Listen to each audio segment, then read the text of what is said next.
Bonjour et bienvenue sur Allo fait dodo, le podcast SOS des parents, qui vous aide à vous sentir épanoui, reposé et surtout serein dans votre rôle de parent. Parce que nous sommes convaincus que la famille est un tout, où chaque membre a sa place et où le mal-être de l'un impacte le bonheur commun, nous vous proposons ici une approche à 360 degrés de la famille. Nous vous parlons de votre quotidien sous tous ses angles. Vos enfants, vous en tant que parents, mais aussi et surtout la qualité de la relation sont au cœur des sujets de chaque épisode. Toutes les semaines, je reçois des experts, des consultants, des consultantes, des professionnels de la petite enfance qui, à l'image de Caroline Ferriol, fondatrice de l'univers Fait Dodo, ont tous en commun d'être passionnés et profondément bienveillants dans leur approche et leurs conseils. Nous parcourons ensemble les sujets qui vous intéressent, vous intriguent et vous troublent parfois. Car oui, en tant que parent, de nouvelles questions émergent chaque jour et les bonnes réponses font toute la différence. Pour les curieux qui se demanderaient qui est cette voix derrière le micro, eh bien je m'appelle Aurélie Montin, je suis consultante spécialiste du sommeil adulte et auteure du podcast Insomnie hors de mon lit. J'anime Allo fait dodo chaque semaine, avec pour objectif de vous proposer le meilleur de chacune de mes invités, ainsi que les sujets les plus percutants. Il m'arrivera parfois de changer de place derrière le micro pour vous parler sommeil, de votre sommeil à vous, parents, car oui, dormir quand on fonde une famille est aussi un challenge parfois. Très bonne écoute à toutes et à tous.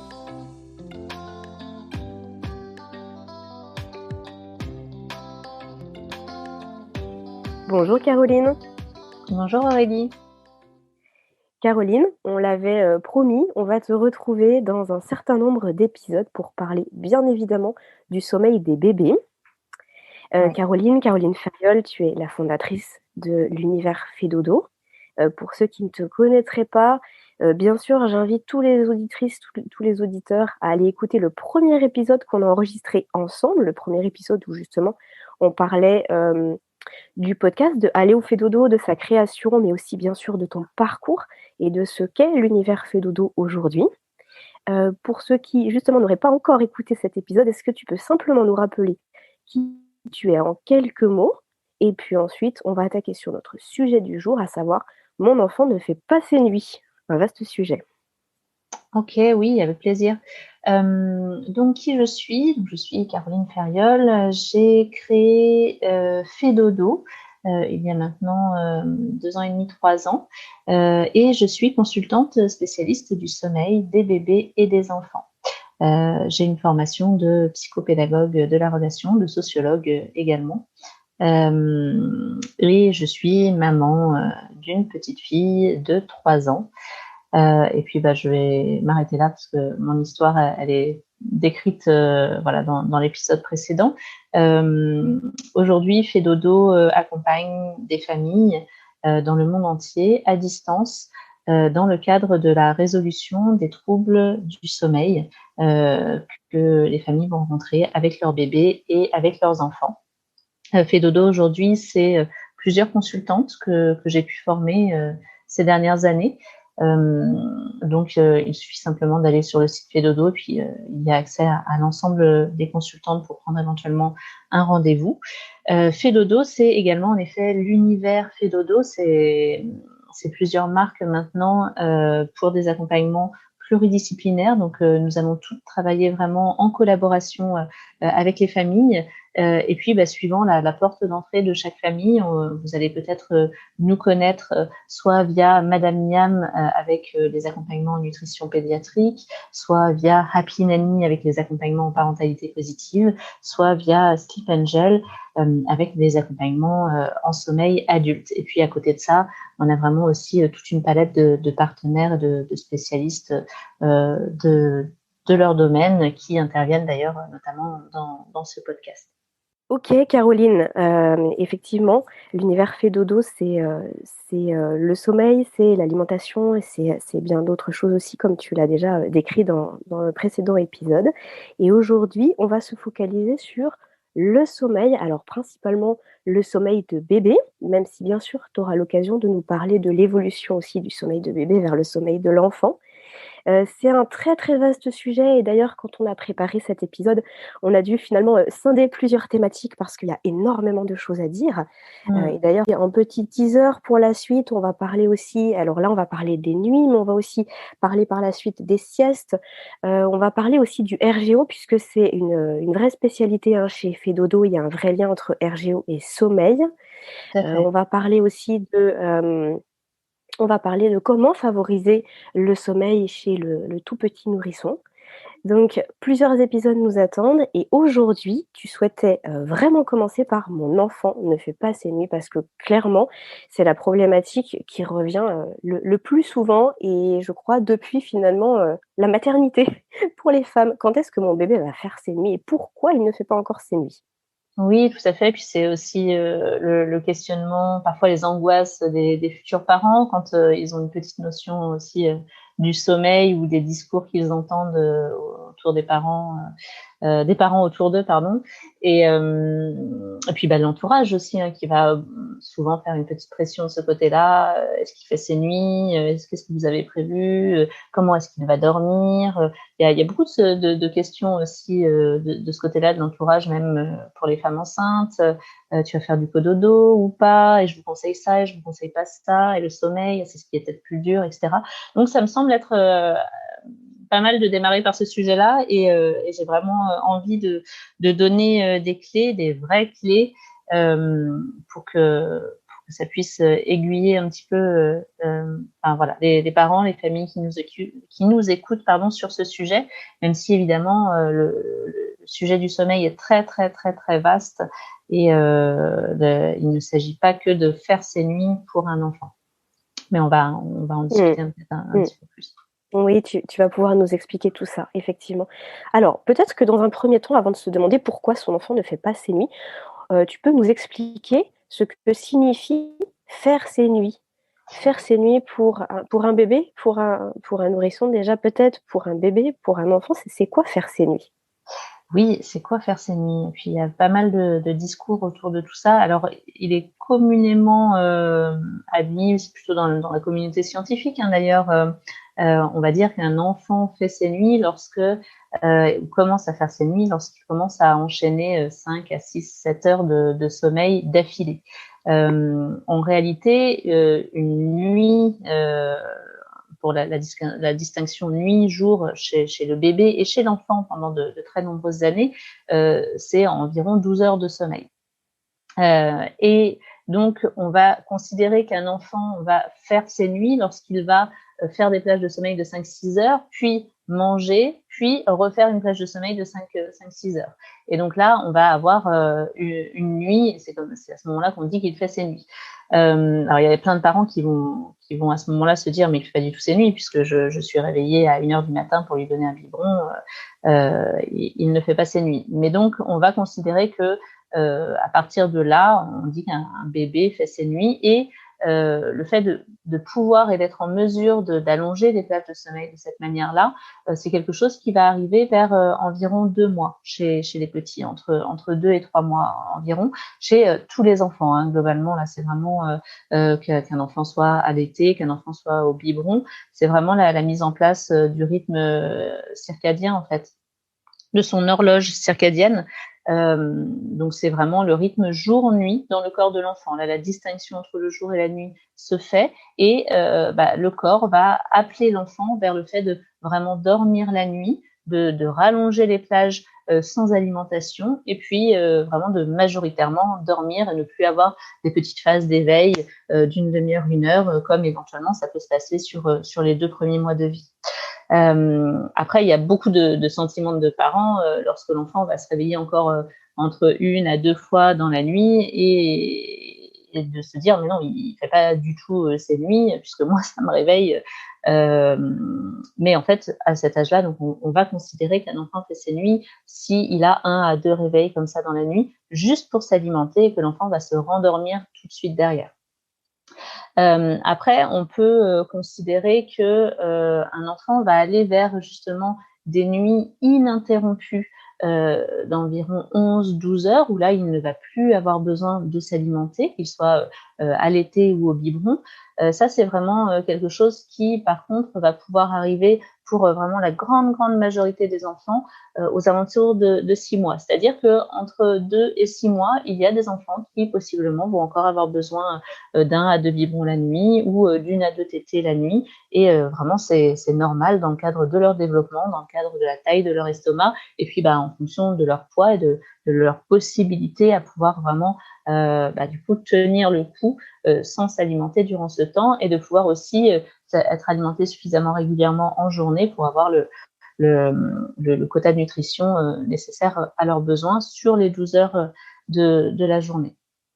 Après, il y a encore quelques rares enfants qui, après 6 mois, si la lactation s'est mise un petit peu difficilement en place durant les 6 premières semaines de vie, si la capacité de stockage du coup de la maman est pas voilà dans la moyenne c'est environ 150 millilitres par tétée. Si la maman est sur une capacité de stockage un petit peu en dessous, et que la diversification n'est pas mise en place ou est mise en place tardivement, ou ça se met vraiment très doucement en place, que l'enfant éventuellement avait des freins restrictifs qui ont fait que du coup voilà, la lactation n'a pas pu vraiment bien se mettre en place, on va avoir quelques petites exceptions comme ça avec des bébés qui éventuellement vont encore avoir besoin d'une tétée la nuit jusqu'à environ 9-10 mois dans ces cas-là, et c'est des petits cas exceptionnels pour lesquels c'est juste un petit problème au niveau de la mise en place à la base de la lactation, et problème, je mets bien des gros guillemets, hein. Il n'y a pas de drame non plus, même si on sait aujourd'hui vraiment que à partir de 6 mois, les besoins essentiels de l'enfant la nuit, c'est de dormir, et de dormir de façon vraiment ininterrompue, sans petit micro-réveil qui soit conscient, parce qu'on a des micro-réveils inconscients, mais des micro-réveils conscients, sans insomnie longue, d'un quart d'heure, une demi-heure, 1 heure ou plus. Et vraiment, le seul besoin à partir de 6 mois, c'est de dormir pour vraiment maximiser les phases de sommeil profond et les phases de sommeil paradoxal. Caroline, tu nous fais une distinction là entre l'allaitement au biberon, l'allaitement au sein. À partir de 6 mois, tu as commencé à en parler là quand tu as basculé vers les enfants de plus de 6 mois qui peuvent avoir 11 à 12 heures de sommeil ininterrompu. Qu'est-ce qu'il en est avant? Parce que c'est vrai que dans l'état d'esprit collectif, on se dit qu'à partir du moment où il y a allaitement au sein, c'est pas possible de voir son enfant faire des plages de sommeil de 5 à 7 heures. On a l'impression qu'il faut l'allaiter toutes les 2 heures. Enfin, quand je dis on a l'impression, c'est parce qu'aussi ce sont les informations qu'on peut avoir en sortant de la maternité quand on allaite. Comme quoi, c'est si on veut allaiter à la demande, c'est toutes les heures et demie, toutes les 2 heures, et même la nuit. Alors, on est vraiment d'accord, hein. Il y a vraiment une distinction de temps et de timing sur les 6 premières semaines, qui sont vraiment la mise en place de la lactation. Lorsqu'on allaite un bébé, ça peut être vraiment important que l'enfant soit alimenté toutes les 2 heures la nuit. Et de toute façon, il y a de grandes chances qu'il se réveille. Attention d'ailleurs aux bébés qui vont être déjà démarrer des petites bêtes de sommeil et être très réveillés la journée, les bébés allaités, qui ne dorment presque pas la journée alors qu'ils doivent passer normalement tout leur temps la journée à dormir, et qui du coup la nuit vont faire déjà des grandes plages de sommeil. Et là, en fait, c'est juste de l'épuisement de la part de l'enfant quand il va dormir 6 heures d'affilée, s'il ne dort que très peu en journée. Et ça peut mettre en danger en effet une lactation, la mise en place d'une lactation. Mais la mise en place de la lactation, elle se fait vraiment sur les 6 premières semaines, donc sur le 1 mois et demi, 2 mois. À partir de là, la lactation, de toute façon, elle est en place pour tout le reste des années ou des mois, enfin voilà, suivant combien de temps on souhaite allaiter pour son enfant. Donc il n'y a plus d'enjeu à ce niveau-là pour avoir une bonne lactation. Et ensuite, une fois que cette lactation est mise en place, l'enfant, de toute façon, et s'il n'y a pas de trouble du sommeil de mis en place ou quoi que ce soit, naturellement, tous les bébés allaités vont vraiment rallonger leur plage de sommeil et se mettre à dormir 5 à 7 heures d'affilée. Si ça n'est pas le cas, c'est que très certainement, il y a un petit souci qui s'est mis en place vis-à-vis du sommeil. Et pas vis-à-vis de l'allaitement, en fait. C'est bien ça la confusion qui est souvent faite. Je ne sais pas si je réponds bien à la question. Et ensuite, en tout cas, oui, entre 2 et 6 mois, par contre, un bébé allaité, mais comme un bébé au biberon, suivant vraiment les besoins que chaque enfant va va avoir. Un bébé de 3 mois peut partir déjà sur des nuits de 11-12 heures ininterrompues sans s'alimenter, qu'il soit allaité ou au biberon. Et puis, un bébé biberon comme allaité peut encore avoir besoin d'une tétée la nuit à 5 mois et c'est OK. OK, c'est très clair.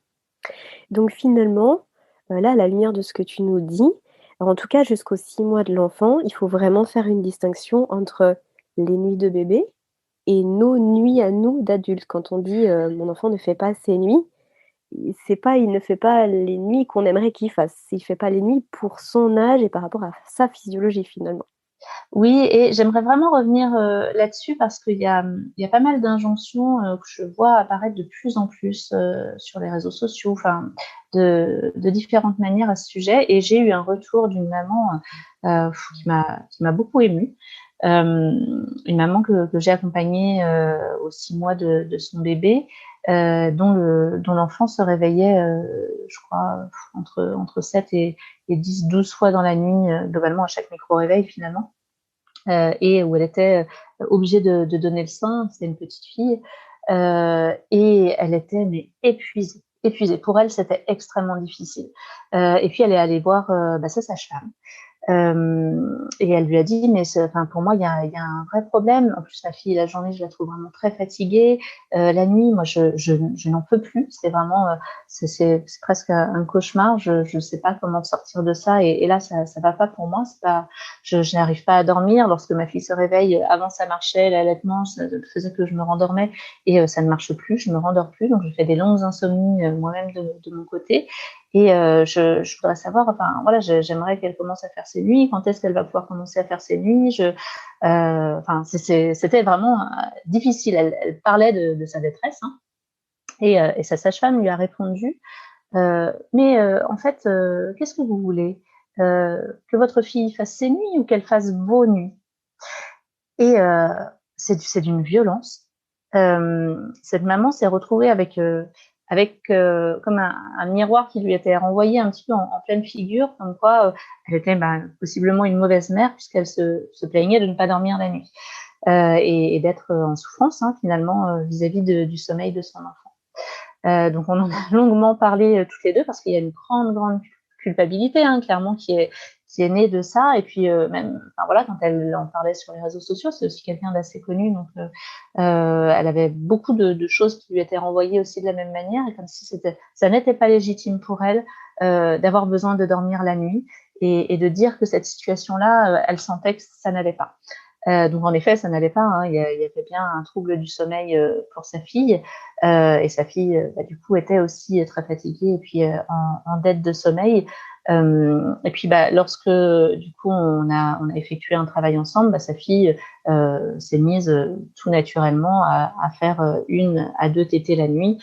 Et puis, comme il y avait une lactation qui avait été un petit peu, mal mise en place, puis des gros freins restrictifs, sa fille a fait vraiment des nuits ininterrompues sans s'alimenter vers 9 mois.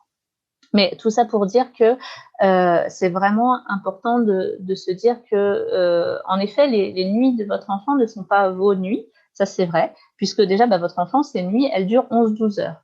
Pour vous, en tant qu'adulte, elles durent environ 8 heures. Donc déjà, votre enfant a besoin de nuits plus longues que les vôtres. Et donc, ça va un petit peu au sens inverse du discours aussi. Et vous voulez qu'il fasse ses nuits ou vos nuits à vous? Déjà, ces nuits à lui, elles sont plus importantes. Et en effet, elles sont pas sur les mêmes timings globalement, puisque oui, un bébé va dormir de 19-20 heures à 7-8 heures le matin. Puis vous allez plutôt avoir tendance en tant qu'adulte à aller vous coucher vers, je sais pas, 22h30, 23h, et puis jusqu'à 7 heures le matin.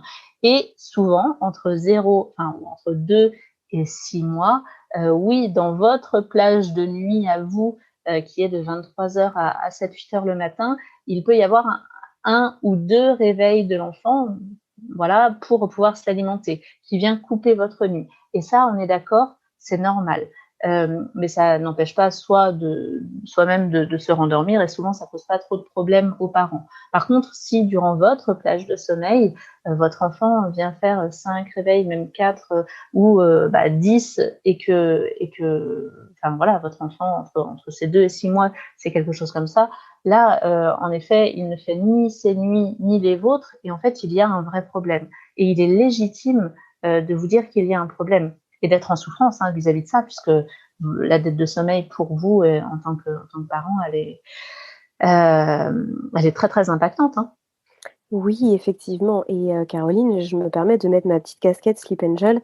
Et en tant que consultant de sommeil adulte, j'aimerais vraiment préciser que le sommeil qu'on a, nous, en tant qu'adultes et en tant que parents, la nuit, il est essentiel, il est important et il ne peut pas être rattrapé de la même façon le jour. Et souvent, lorsqu'il y a allaitement, ce que les sages-femmes ou ce que les consultantes en lactation, souvent par aussi manque de connaissances par rapport au sommeil, peuvent dire, c'est normal d'être réveillé toutes les 2 heures, même au-delà de ce que tu nous expliquais, à savoir au-delà par exemple de 6 mois. Et en gros, vous faites des siestes dans la journée ou vous dormirez plus tard. Sauf qu'en fait, ce message-là, d'un point de vue physiologique pour l'adulte, il est faux. C'est-à-dire que même si effectivement on se repose en journée, ça ne pourra pas compenser le vrai sommeil de nuit dont l'adulte, et en l'occurrence là la maman, a besoin pour se sentir en pleine forme, pour se sentir régénéré, revitalisé. Surtout, d'autant plus c'est un corps qui allait, c'est un corps qui va aussi donner beaucoup et qui a vraiment besoin de se reposer. Et donc effectivement, même si un réveil dans la nuit, c'est tout à fait jouable pour le corps et que la maman va se rendormir, d'être réveillée toutes les 2 heures, voire même, comme tu le disais, là, pour la maman qui subissait des insomnies avec ses multiples réveils, à savoir ne pas dormir la nuit où le corps se régénère et en a vraiment besoin, c'est extrêmement dommageable pour le parent. Et d'ailleurs, on le constate, toi dans ta pratique et moi dans la mienne, de voir que justement, après l'allaitement, il peut y avoir des gros troubles du sommeil qui s'installent chez les mamans parce qu'il y a quelque chose qui est complètement déréglé. Et donc effectivement, c'est important de rappeler que, on a le droit de prendre soin de nous en tant que parents, tout en prenant soin de notre enfant, que c'est pas incompatible. Et je pense que c'était aussi, le Oui, message, Caroline, j'imagine que tu voulais oui, faire passer, c'est pas incompatible. oui, oui, oui. Et c'est même parfaitement compatible, je dirais. Et il est important de se dire que quand il y a quelque chose qui ne va pas pour nous, c'est que possiblement il y a vraiment quelque chose qui ne va pas, et pour l'enfant aussi, finalement. Mmh. Caroline, est-ce que tu peux nous faire un petit topo sur, le sommeil au sens large selon l'âge de bébé, qu'on puisse avoir quelques références? Parce que là, du coup, tu nous parlais de l'âge d'à peu près 2 mois, puis tu as évoqué l'âge de 6 mois. Il y a plein de choses qui changent, chez bébé, et ça évolue aussi même après aux alentours de 12-15 mois si je ne me trompe pas. Est-ce que tu peux nous faire un petit débrief là-dessus? Oui, alors je pense qu'il faudra qu'on fasse un vrai podcast sur le sujet avec les temps d'éveil, les temps de sieste, les temps de nuit, etc., les quotas de sommeil généraux, la structure du sommeil, les stratégies de sommeil. Enfin, vraiment, on va faire un sujet vraiment spécifique, sachant que, enfin, pour rappel, on propose aussi une box sommeil. J'en parle là parce que c'est important, avec 4 ateliers que les parents peuvent faire, futurs parents ou parents de jeunes bébés 0-2 mois, ou bien même l'achat en VOD. Et il y a vraiment toutes ces informations-là en détail. Et ces informations-là, avant d'avoir bébé, même pendant, elles sont assez essentielles. Là, je vais vraiment faire des grands traits rapides parce que le sujet d'aujourd'hui, c'est pas celui-ci, mais il est essentiel, on est d'accord. Le sommeil, en effet, il va vraiment évoluer beaucoup de 0 à 6 ans, et on dit toujours 0, mais en fait c'est pas 0 puisqu'on commence à dormir à 16-20 semaines de vie intra-utérine. Donc c'est vraiment pendant la grossesse qu'on commence à dormir, et c'est pas anodin, on en reparlera assez régulièrement. Donc de 0 à 2 mois, on va avoir des cycles de sommeil d'environ 50 minutes globalement, avec vraiment, on démarre notre train de sommeil par du sommeil agité, puis des phases de sommeil calme. Et ça, on y reviendra peut-être en détail à un autre moment, mais le sommeil agité souvent est confondu par les jeunes parents avec de l'éveil, et c'est ce qui vient parfois souvent poser problème. Donc de 0 à 2 mois, le sommeil, il est sans distinction entre la nuit et le jour. C'est pour ça que j'en parlais. Vraiment, l'horloge circadienne n'est pas vraiment mise en place. Et puis là, vraiment, la fin de sa maturation, elle est vraiment à 6 mois, mais elle se fait vraiment sur les 0 à 2 mois. Et c'est là aussi que se met en place le rythme jour-nuit. Donc, entre 0 et 2 mois, bébé va dormir sur des cycles d'environ 50 minutes, que ce soit la nuit ou que ce soit le jour, et puis avec des petites périodes d'éveil très très courtes de 30 à 60 minutes maximum. Et ça de manière indistincte entre la nuit et le jour. À partir de 2 mois, l'évolution de la structure du sommeil là commence à vraiment se poser de manière plus importante. Puis je vous pose 2 mois, c'est à quelques semaines près, suivant évidemment chaque enfant. Il ne faut pas oublier aussi que la prématurité joue également. On va toujours parler en âge corrigé au niveau du sommeil. Quel que soit l'âge de l'enfant, le sommeil reste toujours en fonction de la date prévue d'accouchement et non pas de l'accouchement si l'enfant est prématuré. Je ne sais pas si j'ai été bien claire là-dessus, mais c'est très important. Donc, Si, c'est clair. Donc, un enfant qui arriverait par exemple 1 mois avant, oui. On va considérer que son sommeil doit se mettre en place, en tout cas par exemple au bout de 2 mois, comme ce que tu nous expliquais, Oui. Finalement quand il aura 3 mois, en fait, C'est par ça, rapport à la date exactement. prévue de l'accouchement. Ok. Oui, tout à fait. Ça, c'est vraiment important à savoir, même au niveau des temps d'éveil, des besoins de sommeil, etc. C'est vraiment pas du tout la même chose. Et puis, comme ça se joue ça change vraiment très, très régulièrement, notamment sur la première année, sur les 2 premières années plutôt, c'est assez important. Ensuite, donc de 2 à 9 mois, on va passer sur des trains de sommeil qui vont commencer à être plus longs, qui vont durer environ 70 minutes, où l'enfant son sommeil agité va se transformer en sommeil paradoxal. Donc, on va démarrer par le sommeil paradoxal, puis il va y avoir du sommeil long léger, et puis il terminera ces trains de sommeil en phase de sommeil profond. Et puis, à partir de 9 mois, et entre 9 mois et 3 ans, là, les trains de sommeil vont vraiment commencer à devenir de plus en plus proches de ceux d'un adulte, sauf qu'ils vont être sur des cycles aussi plus courts, 70 minutes. Et là, ils vont vraiment commencer à dormir avec du sommeil lent léger, puis entamer des phases de sommeil profond et terminer par le sommeil paradoxal. Un petit peu vraiment comme l'adulte finalement.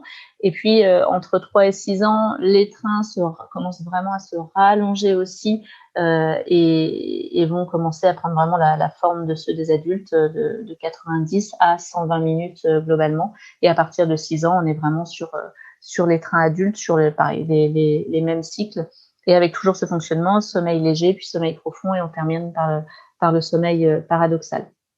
Et là, je vous donne la structure du sommeil. Elle est importante vraiment, parce que ce sont des gros changements, la maturation de tout ça. Ça n'empêche pas un enfant de dormir la nuit de manière ininterrompue, à l'inverse de ce qu'on pourrait croire. Ça va juste provoquer potentiellement beaucoup plus de micro-réveils, en fait, puisque au lieu d'être sur des cycles de 120 minutes comme un adulte, et d'être sur 8 heures de nuit de sommeil, un enfant a besoin de 12 heures de nuit et sur des cycles de 70 minutes. Donc, tous les petits micro-réveils entre chaque train, il va y en avoir possiblement plus dans la nuit. Il n'empêche que ça doit rester des micro-réveils inconscients où l'enfant ne se réveille pas vraiment. Donc, c'est quelque chose qui doit être complètement transparent dans la nuit de l'enfant et dans la nuit de l'adulte, à l'inverse de ce qu'on va souvent entendre à ce sujet. Okay. Mais c'est d'autant plus des occasions, par contre, de se réveiller s'il y a des troubles du sommeil de mis en place. Ça, par contre, c'est sûr. D'accord. Ok. Caroline, j'aimerais qu'on avance un petit peu sur finalement ce qui doit alerter les parents par rapport à justement des nuits qui seraient incomplètes. Je pense par exemple à un bébé qui serait allaité au biberon et pour lequel les parents se relaient la nuit. Donc par exemple, eux ne ressentent pas une fatigue extrême parce que peut-être que chacun aura donné son biberon ou ses 2 biberons, puis en fonction de l'heure du coucher de chacun, etc. Pour les parents, bon, c'est un peu fatigant, mais ça passe. Sauf que finalement, l'enfant, lui, il est en dette de sommeil. Et finalement, lui ne fait pas ses nuits. Est-ce qu'on peut, s'attarder un petit peu là-dessus? Que tu nous parles justement de la dette de sommeil, de ce qui doit alerter les parents, parce que l'enfant n'a pas assez de sommeil alors qu'il devrait faire ses nuits. Alors, la dette de sommeil, ça va être, vraiment, c'est manquer de sommeil, hein. Globalement, quand on passe en dette de sommeil, c'est que l'on va manquer profondément de sommeil et ce, de manière chronique. C'est-à-dire que c'est pas une nuit exceptionnelle ou, 1 ou 2 nuits parce qu'on a été malade ou on dort un petit peu moins bien et quand on parle de dette de sommeil chez l'enfant, chez le bébé et chez l'enfant, on parle pas que des nuits, hein. C'est, la dette de sommeil, elle vient se faire sur le sommeil de jour qui comprend les siestes et le sommeil de nuit et c'est vraiment pas, anodin ça non plus. On a tendance à vraiment toujours parler que des nuits et puis, bah, là, c'est le sujet de ce podcast, mais on va voir que c'est extrêmement lié et imbriqué. Donc la dette de sommeil, c'est que lorsque l'on va manquer de sommeil, mais de manière récurrente, chronique.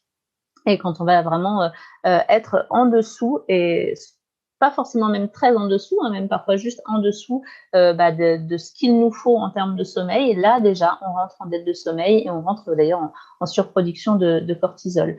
Alors la dette de sommeil, on va pouvoir la repérer déjà simplement en calculant les temps de sommeil de mon enfant et en ayant et en regardant en fonction de son âge combien de temps il devrait dormir. Il y a vraiment des fourchettes, puis nous on les donne et puis je pense qu'on en reparlera vraiment en détail dans un autre podcast.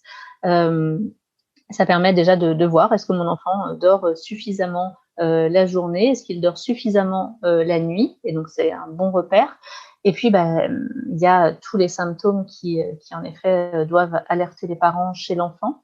Ça va être un enfant qui a un sommeil très agité ou très léger, que ce soit en journée ou la nuit, qui va faire beaucoup de petits réveils, redemander X fois éventuellement une tétine qu'il aurait,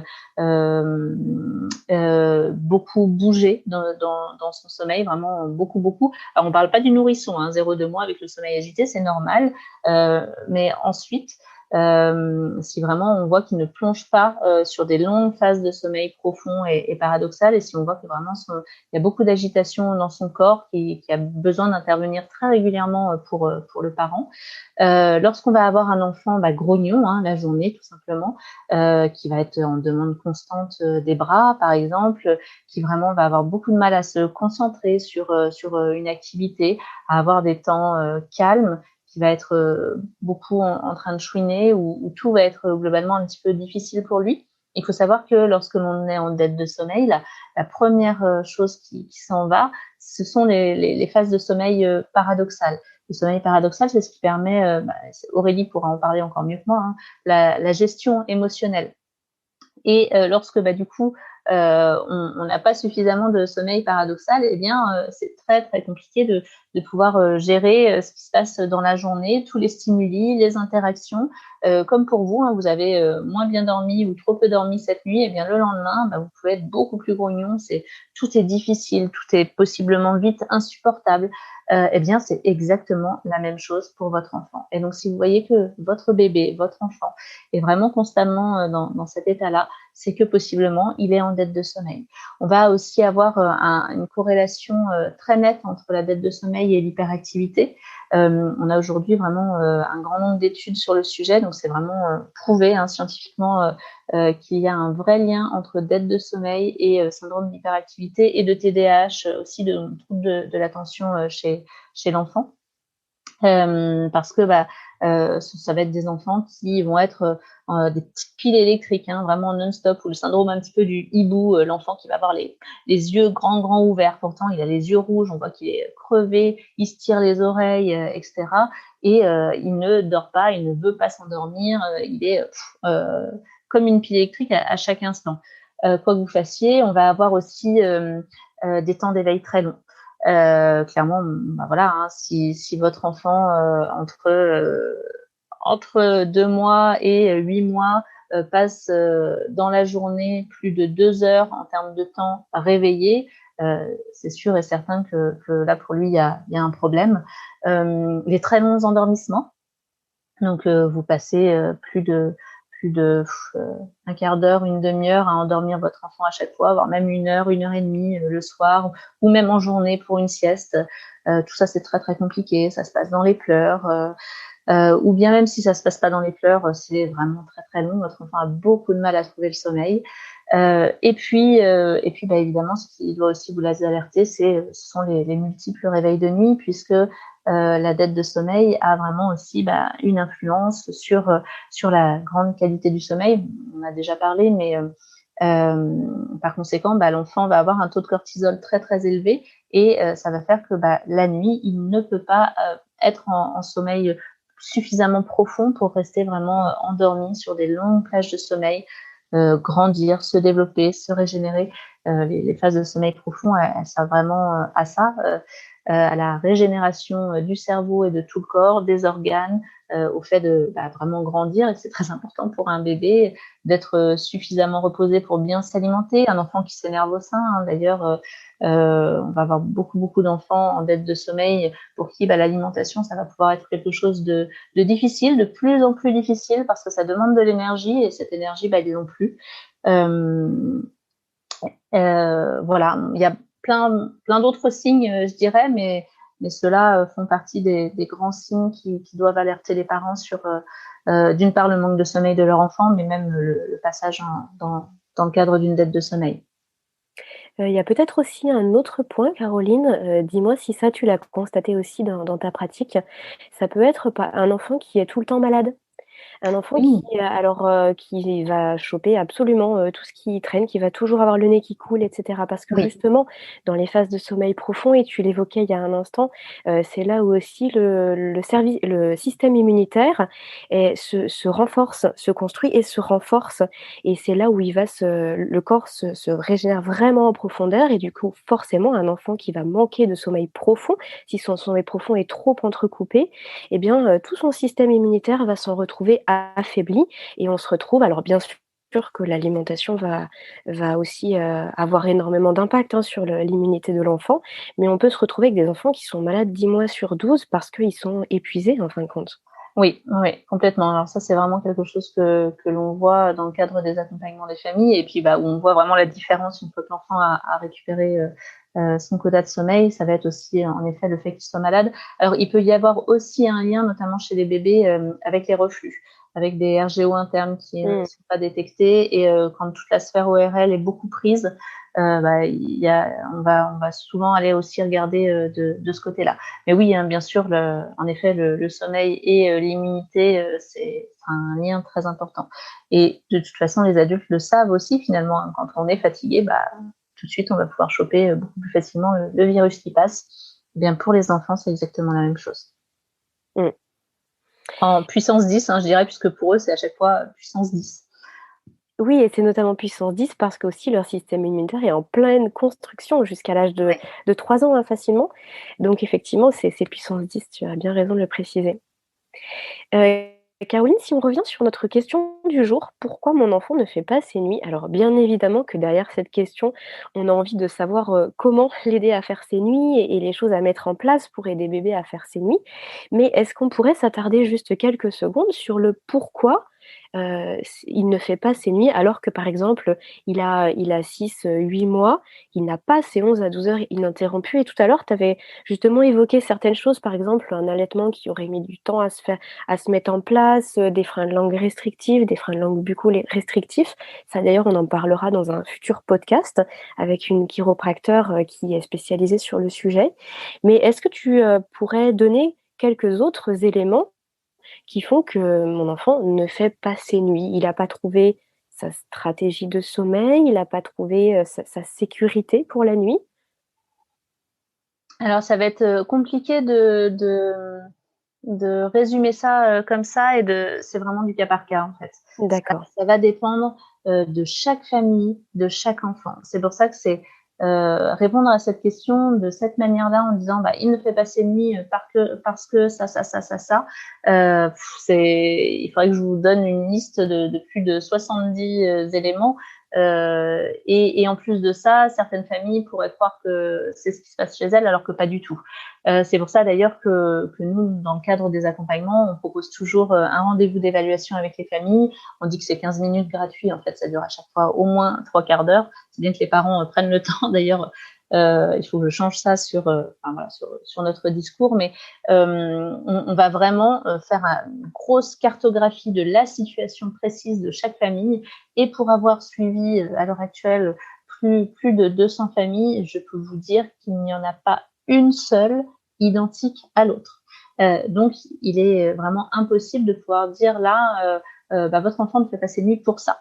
Par contre, il est vraiment possible de pouvoir donner des clés aux parents pour permettre et essayer de mettre en place, en tout cas favoriser le fait que l'enfant puisse faire ses nuits. Et moi, je vais pouvoir donner des grandes catégories à aller regarder pour le parent éventuellement.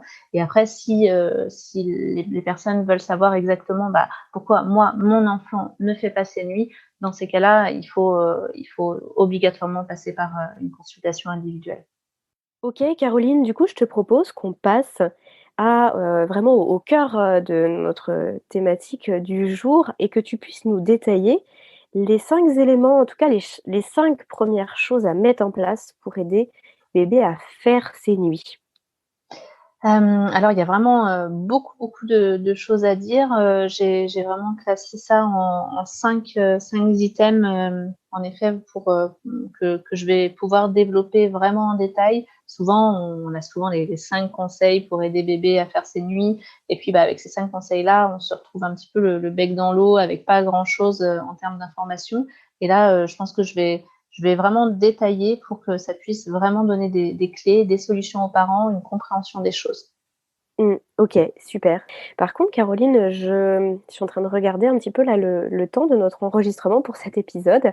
Je me demande si on va pas couper en 2 cet épisode et puis finalement terminer aujourd'hui là et puis reprendre dans la foulée finalement l'ensemble de tes conseils pour que tu puisses nous détailler tout ça et puis que ce soit peut-être un petit peu plus digeste pour les parents à écouter par exemple en 2 fois. Ce serait ok pour toi ? Oui, complètement. Ça me semble vraiment pas mal comme format en effet, et je te suis complètement. Très bien, on donne rendez-vous aux parents soit tout de suite, s'ils souhaitent avoir directement tes conseils, enchaîner les 2 épisodes, soit au prochain épisode quand ils auront le temps de nous rejoindre. À tout de suite. À tout de suite. Cet épisode touche à sa fin. Il est l'heure de se quitter, mais pas pour très longtemps, puisqu'on se donne rendez-vous la semaine prochaine avec une nouvelle invitée. Des questions sur le sommeil de votre enfant ou sur le vôtre en tant que parent, des interrogations plus largement sur le domaine de la petite enfance, je vous invite à solliciter directement un rendez-vous gratuit avec une consultante de l'univers Fedodo sur fedodo.fr. À très bientôt sur Allo Fedodo et prenez bien soin de vous.